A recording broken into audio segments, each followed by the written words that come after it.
What's up, guys? Today we're going to be reviewing Frontier Airlines, and whether it's United dragging you off a plane, Delta crashing into a seawall, or Malaysian Flight 370 up and disappearing, there's always a contender. Coke has their Pepsi, Apple has their Microsoft and Xbox, their PlayStation. Any other bad airline?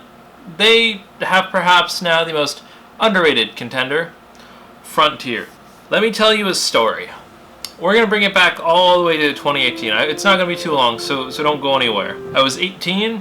I want to say it's early June. Couldn't have been any further than the 10th of June. And I'd only been out of school for less than a month. I'd been working. I'd moved and I was working north of my hometown up in Montana. Not even being employed for a month, I was told that the company was going under and that I had been let go. Now, I'd committed all of my assets to this job, and I had nowhere else to turn except Houston, Texas. Exactly 1,751 miles from where I was staying. I didn't make it very far. I was told at 4 p.m. in early June that I no longer had employment and that I'd have to leave, as I was currently living in employee housing working for this advertising company. By 6 p.m. I had packed up and left and headed for Houston, Texas, because that's where my dad lived, and I felt like that was really the only place I had left to go. As soon as I passed through Denver, the story gets interesting.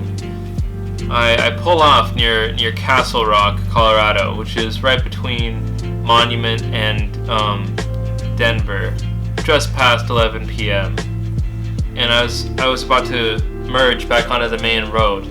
I passed in front of this Mexican food place. Now, something you should know about my car. It was a 2003 Ford Taurus with a few little quirks. Now, I bought the car for only $800, which really was a steal, especially for what it was and for how I treated it, more or less.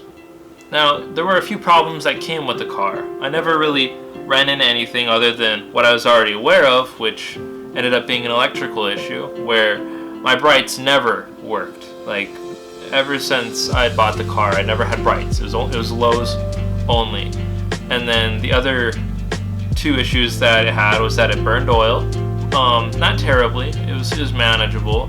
The gas gauge was broken. You could never tell how much gas you had unless you filled it up, and then you'd run the tripometer and kind of figure it out. But because of that, I was constantly refueling. Now, because of that, I refueled every 100 miles or so on my journey. Because of the nature of Denver, it's a city, and it's a very clustered city. So it's very different in a lot of ways compared to like Las Vegas or even Houston, where it's very easy to get turned around and lost, even with Google Maps, and it's impossible to know ahead of time if you're going into a bad area or not. So I waited until I'd gotten just through Denver to fill up. Now, I want to say I filled up in Castle Rock, just south, but I'm not positive. It was somewhere between Denver and Colorado Springs where I stopped. Now, I pull off the road. I fill up with gas at a Shell. I grab I don't even know what size it was, but just the largest sweet tea that I could find. I wasn't tired at all by this point, so I felt like I could keep going for at least a few hours. So I get this giant sweet tea, I put it next to me, I get back on the road, and I'm about to merge onto the highway. I'm creeping at 20 miles an hour, when all of a sudden, it goes black. And before I can move my foot and bring my car to a stop, I hit a boulder. I didn't hit this boulder going very fast, and I didn't hit it head on. What happened was that the road curved by only 2 or 3 feet to avoid a boulder that was in the road. When my lights cut out, complete darkness. The moon wasn't even out. I wasn't yet on the highway, so there were no lights illuminating the road. Now, after pulling off, struggling to replace my tire, I limped as far as I could, but I had this giant piece of bumper that was just scraping and getting caught in the wheel, and I couldn't move very far at all. I ended up working at this piece of bumper with my hands until they're bleeding, and I finally get it off, and I'm so relieved that I'm about to get back on the road with my life in my car, when I notice the car's not wanting to turn. After propping the car back up and taking a closer inspection, I realized that Ford Motor Company had decided to put what I believe was the control arm, which is what turns the individual wheel, and they made it out of plastic. So even though the impact wasn't very great, and all that had happened was that my tire had popped and the connector for my front bumper had broken, my airbags hadn't gone off or anything. It appeared to be very minor damage, but the car itself had been completely killed by this, because the control arm had snapped and there was nowhere for me to find a replacement, and I was stranded in Denver, Colorado. The next morning, a friend of mine helps me take my things to a storage unit, and we called a junkyard to pick up the car, so it was no sweat off my back. I got a flight from Denver to Houston, and my dad would pick me up later that night. Now, this flight that I was going to take later on that night was none other than Frontier Airlines.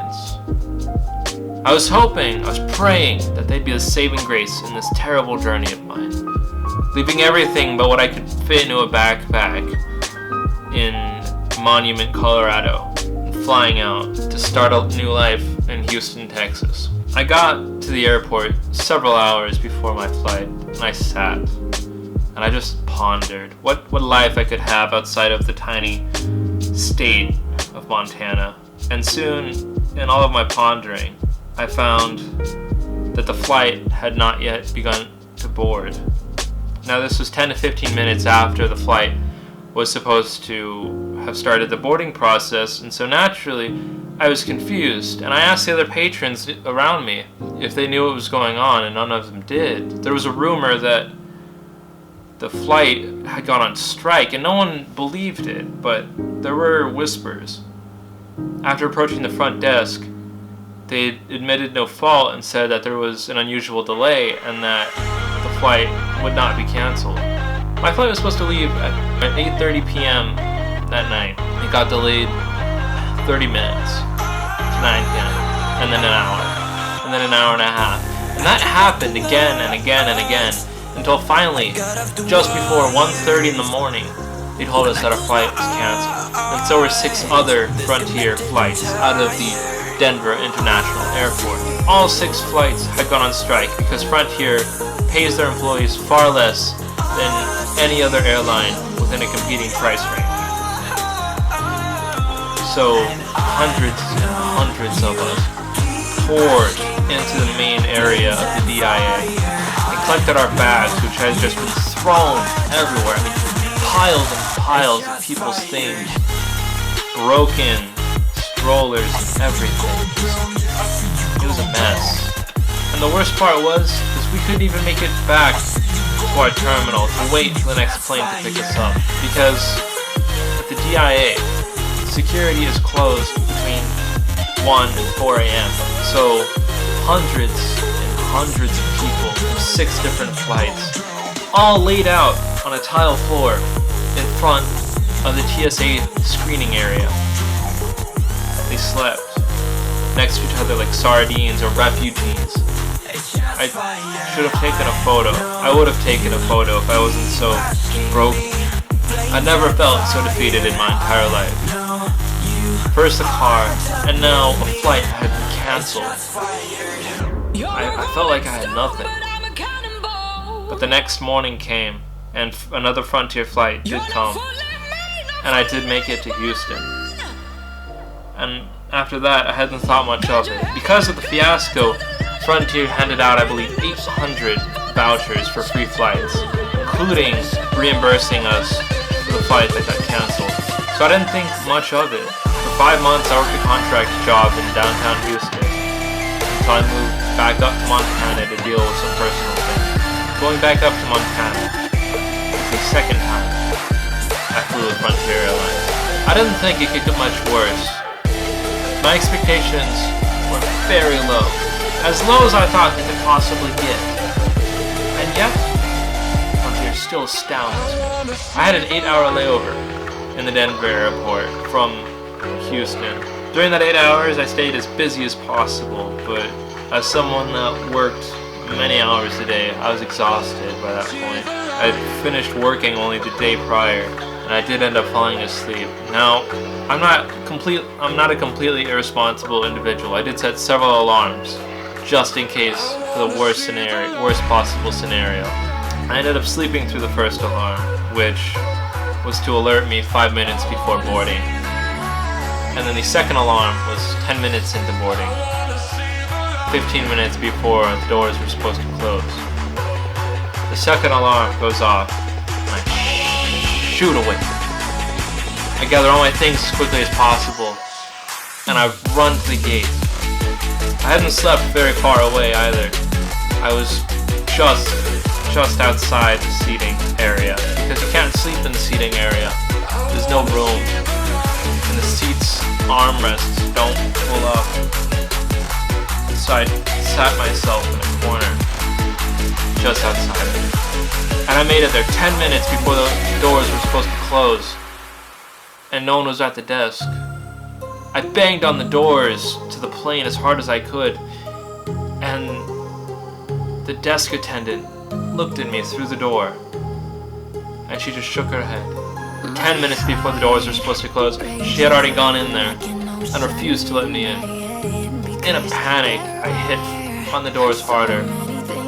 5 minutes before the flight was supposed to leave, I ran to the Frontier desk as I watched the plane creep away from the terminal, and I asked what was going on, and I told the lady all I wanted was to go home. In a panic, I was stranded in Denver again. The lady told me that the flight had decided to leave early as it had met a certain percentage of patrons and